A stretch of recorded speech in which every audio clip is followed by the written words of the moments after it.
Hello friends, welcome to my YouTube channel. আজকে আমি তোমাদের জন্য অ্যাডভান্স ইংলিশের আরও একটা নিউ টপিক নিয়ে চলে এসেছি।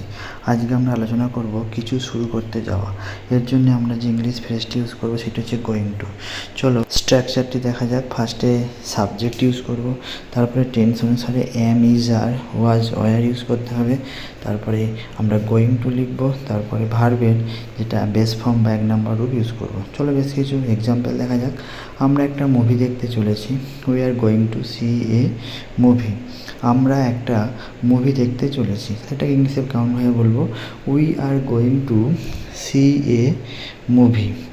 নেক্সট, আমরা একটা বিরিয়ানির দোকান খুলতে চলেছি।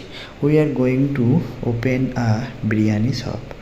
আমরা একটা বিরিয়ানির দোকান খুলতে চলেছি। We are going to open a biryani shop.